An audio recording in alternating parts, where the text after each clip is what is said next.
जैसा कि आप सभी को मालूम ही है कि जब पहली बार इंडिया अलायंस के आइडिया को देश के सामने लाया गया था तो पूरा देश उत्साहित हुआ था। देश में एक बहुत बड़े वर्ग में एक उम्मीद जागी थी। जिस तरीके से नरेंद्र मोदी जी और भारतीय जनता पार्टी की सरकार का उद्देश्य अपनी पार्टी को आगे बढ़ाना रह गया है, देश को आगे बढ़ाना उनका उद्देश्य नहीं रहा, अपनी पार्टी भाजपा को आगे बढ़ाना उनका उद्देश्य रह गया है। ऐसी परिस्थिति में जब इंडिया अलायंस बनी तो पूरी देश में उत्साह दिखा था। इंडिया अलायंस का उद्देश्य यही था कि देश हित में सभी घटक राजनीतिक दलों को एक साथ आकर अपने स्वयं के राजनीतिक हितों की चिंता किए बगैर देश हित को ध्यान में रखकर इंडिया अलायंस को चुनाव लड़ाकर और जिताकर इस देश को एक अच्छी सरकार देने की सोच रखी गई थी। हम भी जब इस अलायंस में आए तो हमारी भी एक ही मंशा थी कि अपने हितों का नहीं सोचना है, अपनी पार्टी के हितों के बारे में नहीं सोचना है, देश के बारे में सोचना है। देश इंपॉर्टेंट है, पार्टी इंपॉर्टेंट नहीं है। इसी उद्देश्य से हम भी इस अलायंस में आए। आज शुरू में ये कहना चाहता हूं कि हम पूरी ताकत से, पूरी ईमानदारी से और पूरी लगन से इस अलायंस के हिस्सा है और इस अलायंस को सफल बनाने के लिए जो कुछ भी लगेगा, ईश्वर ने हमें जितनी भी शक्ति दी है उसके हिसाब से हम पूरी ताकत से इस पे लगेंगे। लेकिन आप ये समझो कि इस इंडिया अलायंस का उद्देश्य है क्या? इंडिया अलायंस का उद्देश्य है कि चुनाव लड़ना, चुनाव जीतना और देश को एक नया विकल्प देना। और अगर चुनाव लड़ना और चुनाव जीतना इस पूरे पवित्र उद्देश्य का आधार है तो आपके सारे जो चुनाव लड़ने से संबंधित चीजें हैं वो महत्वपूर्ण हो जाती है। समय पर कैंडिडेट की घोषणा करना, आपकी कैंपेन प्लानिंग करना, सारे को एक साथ मिलजुल कर इस चुनाव को कैसे आगे बढ़ाया जाए उस पर बातचीत करते रहना। कांग्रेस पार्टी के साथ अलायंस की जो बातचीत हमारी सीट शेयरिंग को लेकर हुई थी, आप देखेंगे कि ये दो बारी ऑफिशियल मीटिंग हुई, एक 8 जनवरी को और दूसरी 12 जनवरी के आसपास। इन दो ऑफिशियल मीटिंग्स में जो चर्चा हुई, अच्छे एटमॉस्फेयर पे हुई, चर्चा हुई, सभी बातों पर चर्चा हुई, लेकिन उस पर निष्कर्ष कुछ निकला नहीं। आप देखेंगे कि इन दो ऑफिशियल मीटिंग के अलावा पिछले 1 महीने में कोई भी मीटिंग नहीं हुई है। 1 महीने हो गए मीटिंग का इंतजार करते कि अगली मीटिंग होगी, अगली मीटिंग में कुछ निर्णय निकलेगा और बात आगे बढ़ेगी। हमें बताया गया कि यात्रा चल रही है कांग्रेस पार्टी की, इसलिए शुरू में लेट हो रहा है, 2 दिन लेट होगा, 3 दिन लेट होगा। हम इंतजार करते रहे। इस बीच कई कांग्रेस पार्टी के प्रमुख लीडरों से मिलने का भी मौका मिला और उनको भी कोई आइडिया नहीं है, कोई क्लैरिटी नहीं है कि भाई अगली मीटिंग कब होगी। 1 महीने से ज्यादा होने को है। ऐसी परिस्थिति में अगर आपका उद्देश्य चुनाव जीतना है तो फिर मन में प्रश्न उठता है और चिंता होती है कि इस तरीके से चुनाव जीतना तो बड़ा मुश्किल हो जाएगा। और ये चिंता ही है जिसके कारण आज मैं यहां पर बैठा हूं और भारी मन से बैठा हूं। कोई हमें यहां पर आकर कुछ बोलने की और ये सारी चीजें करने की जरूरत नहीं होती अगर हम बातचीत करते। आप देखे होंगे पिछले कुछ दिन पहले हमने आसाम में 3 कैंडिडेट्स का अनाउंसमेंट किया था। मैं उम्मीद करता हूं कि इंडिया अलायंस उसको स्वीकार करेगी। ये 3 कैंडिडेट जो हमने अनाउंस किया है वो तैयारी कर रहे हैं। बहुत अच्छा रिस्पॉन्स है आसाम में, उनकी तैयारी शुरू हो गई है।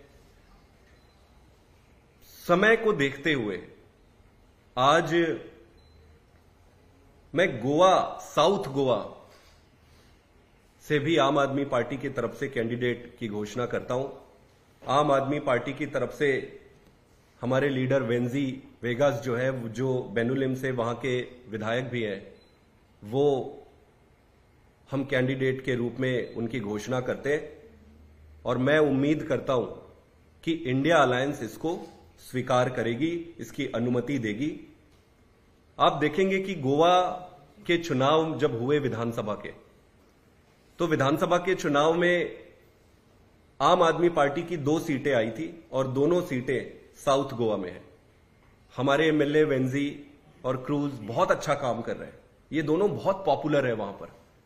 कांग्रेस पार्टी की भी आज की तारीख में सिर्फ 3 विधायक हैं, उनके 2 विधायक उनके भी साउथ गोवा में है और 1 विधायक उनके नॉर्थ गोवा में। इस हिसाब से साउथ गोवा स्वाभाविक है कि अगर कांग्रेस की 3 सीट है और आम आदमी पार्टी की 2 सीटें हैं, तो स्वाभाविक रूप से 1 सीट आम आदमी पार्टी को मिलनी चाहिए और उसी के तहत विनेबिलिटी को ध्यान में रखकर, विनिंग प्रोस्पेक्ट्स को ध्यान में रखकर आम आदमी पार्टी ने श्री वेंजी जी के कैंडिडेचर की आज घोषणा की है।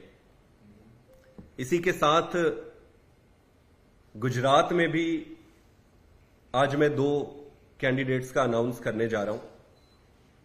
उनमें से एक है हमारे चैतर वसावा जी, जिसके बारे में पहले हमने आपको बताया था, और दूसरे हैं भावनगर से उमेश भाई मकवाना जी। तो भरूच लोकसभा सीट से चैतर वसावा जी और भावनगर लोकसभा सीट से मैं उमेश भाई मकवाना जी के उम्मीदवारी की यहां घोषणा करता हूं आम आदमी पार्टी की तरफ से। मैं उम्मीद करता हूं कि इंडिया अलायंस इसको स्वीकार करेगी और खूब मेहनत करके ये सीट हम जीतेंगे। गुजरात के विधानसभा चुनाव में अगर आप देखेंगे तो 5 सीटें आम आदमी पार्टी की आई थी और लगभग 13% वोट शेयर मिला था। कांग्रेस पार्टी की यहां पर 17 सीटें आई थी और 27% वोट शेयर मिला था। अगर इसको प्योरली साइंटिफिक हिसाब से और मेरिट बेसिस पे आप देखें तो आम आदमी पार्टी को 1/3 सीट मिलनी चाहिए और कांग्रेस को 2/3 मिलनी चाहिए। तो इस हिसाब से हमारे 8 सीटें बनती है, अगर आप प्योरली मेरिट को और विनेबिलिटी को परिप्रेक्ष्य में सामने रखें तो 8 सीटें बनती है। हमने 8 सीटें मांगी है इंडिया अलायंस से, कांग्रेस पार्टी से।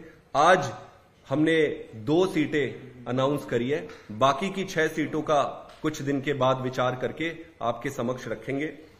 कांग्रेस पार्टी 18 सीट पे लड़ ले और 8 सीट पे आम आदमी पार्टी लड़ ले, ये बड़ा मेरिट के हिसाब से, वोट शेयर के हिसाब से सबके सामने है।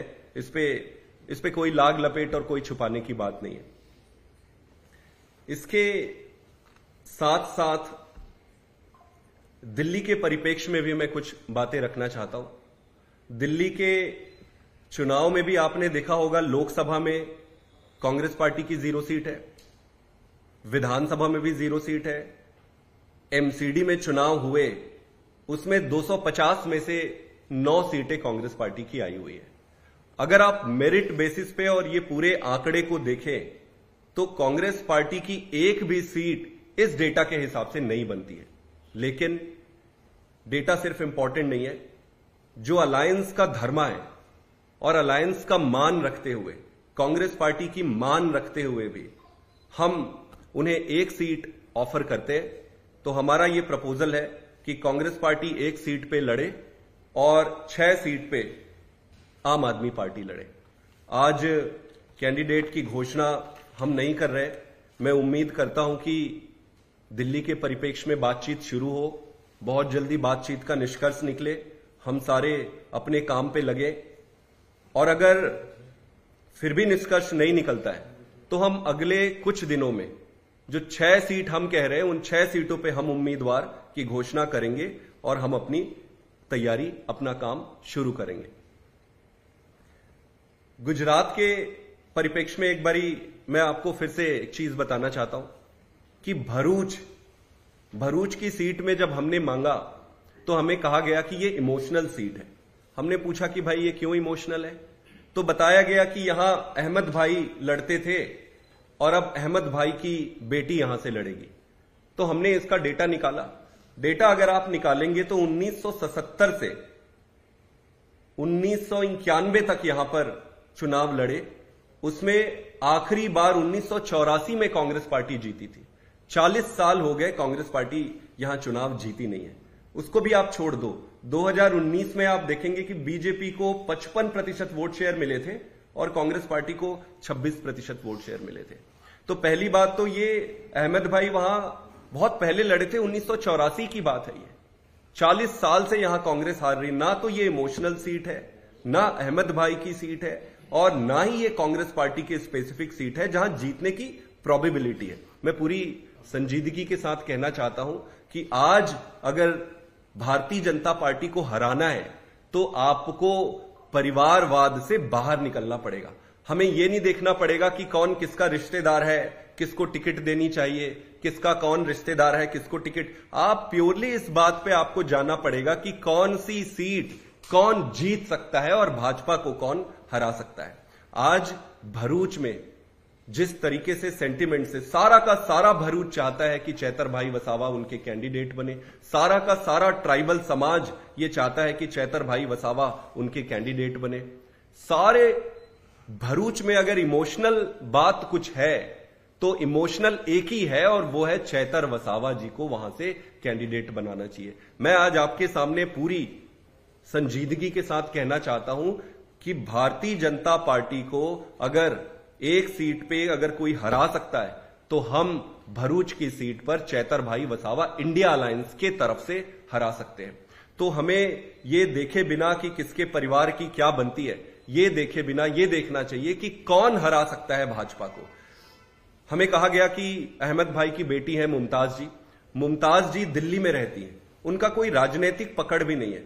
तो मेरा यह मानना है कि ये कोई इमोशनल सीट, ना तो इमोशनल सीट है, ना कांग्रेस पार्टी की ये सीट है। इसी तरह से अगर आप देखेंगे कि हरियाणा में, चंडीगढ़ में बातचीत जल्दी शुरू होनी चाहिए और वहां पे जल्दी निष्कर्ष निकलने चाहिए।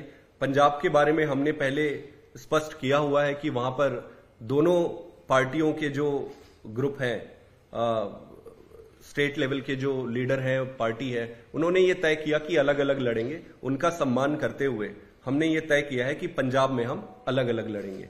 अब चंडीगढ़, हरियाणा और बाकी के राज्य जहां पर भी बातचीत चल रही है, इन सारी जगहों पर जल्द से जल्द पूरी होनी चाहिए।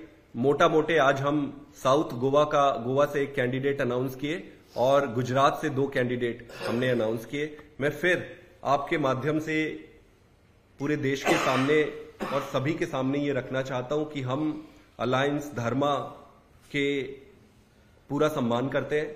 हमारा उद्देश्य आज देश को बचाना है। आम आदमी पार्टी इंपॉर्टेंट नहीं है, देश इंपॉर्टेंट है। लेकिन यह देखना पड़ेगा कि भारतीय जनता पार्टी को कौन और कैसे हरा सकता है, इसी पर काम करना चाहिए। आज जो कुछ भी हमने ये अनाउंस कर रहे हैं, यहां आपके माध्यम से बात करने की जरूरत पड़ी है, वो बड़े भारी मन से करने की जरूरत पड़ रही है। उम्मीद करता हूं कि आगे की बातचीत जल्दी शुरू हो और सारी चीजें निष्कर्ष निकले। एक साथ मिलकर इंडिया अलायंस को मजबूत बनाएंगे और आगे खूब काम करेंगे। बहुत बहुत धन्यवाद।